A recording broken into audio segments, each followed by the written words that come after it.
Hello everyone, and welcome back to our economics series. Have you ever wondered why governments set minimum wages, put controls on rent, or tax things like fuel?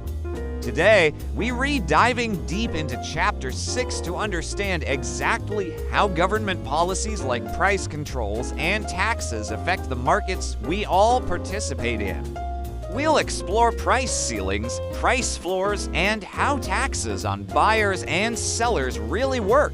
These policies impact your daily life in ways you might not even realize, from the price of your morning coffee to your job opportunities. So, the big question is, do these government interventions actually make markets better, or do they sometimes make things worse? Let's find out together. Let's start with price ceilings. A price ceiling is a legal maximum price that sellers are not allowed to exceed. Now, a price ceiling only matters if it's set below the natural market equilibrium price. If it's set above, the market just ignores it. But when a price ceiling is binding, it causes a problem. The quantity demanded by consumers becomes greater than the quantity supplied by sellers. This creates a shortage. In a shortage, sellers have to ration their limited goods. This can happen through long lines, favoritism, or even black markets. Think about rent control in cities like New York or San Francisco. It's a classic example of a price ceiling. The goal is to make housing more affordable, but it often leads to a shortage of apartments and landlords cutting back on maintenance. Existing tenants with cheap apartments definitely benefit, but newcomers struggle to find a place to live, and the lack of new construction makes the housing problem worse over time. Another example is fuel price ceilings, which we've seen in places like Indonesia. The intention is to help the poor, but the result is often long queues at gas stations and illegal fuel sales. While some consumers get a lower price, many can't get the product at all. Economists generally agree that price ceilings are an inefficient way to help people, and better alternatives like direct subsidies or cash transfers often exist. Now, let's flip the coin and talk about price floors. A price floor is a legal minimum price that sellers must receive. When a price floor is set above the market equilibrium, it creates the opposite problem of a ceiling, a surplus.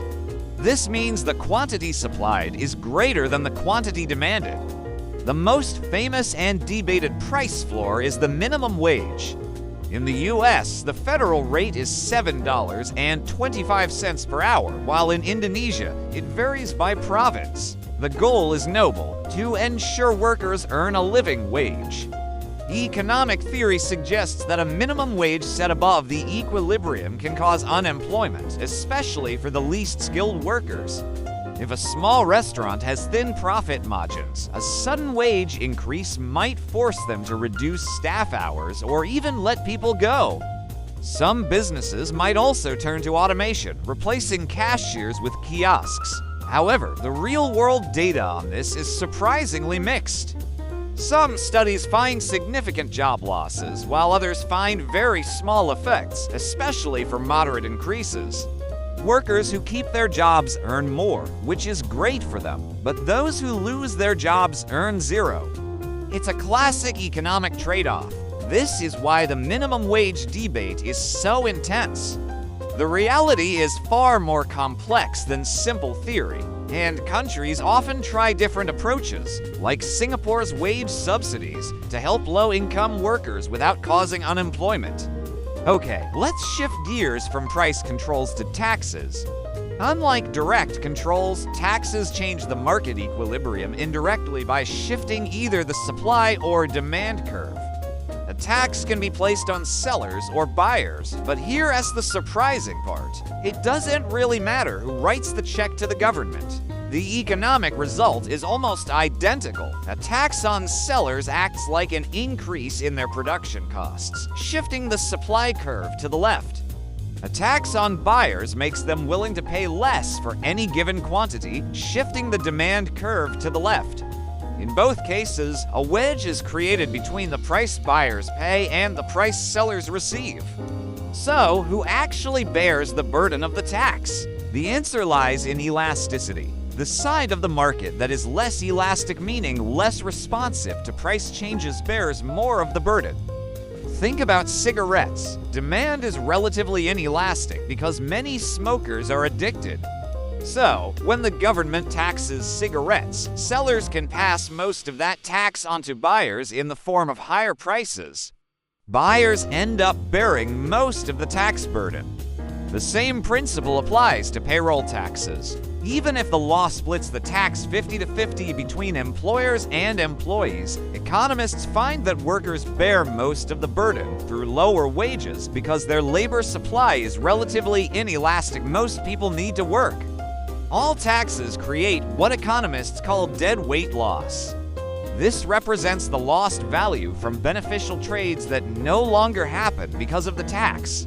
The government gets tax revenue, but the loss to market efficiency is always greater. This loss grows exponentially, with the tax rate doubling. A tax can quadruple the deadweight loss.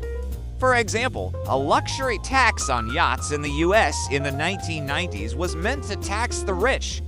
But because luxury goods have very elastic demand, the rich could just choose not to buy a yacht. The main result wasn't a lot of tax revenue, but massive job losses for the middle-class workers who built the boats. The policy was quickly repealed. This shows the constant trade-off governments face: raising revenue versus maintaining an efficient economy.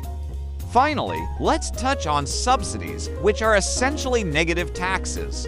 A subsidy is a payment from the government to encourage an activity, like producing or consuming a certain good.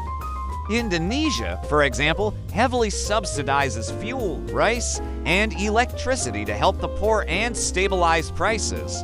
This shifts the demand curve to the right, leading to more consumption and lower prices for consumers. However, subsidies also create deadweight loss by distorting the market, and they have to be paid for with tax revenue, which creates its own deadweight loss elsewhere in the economy.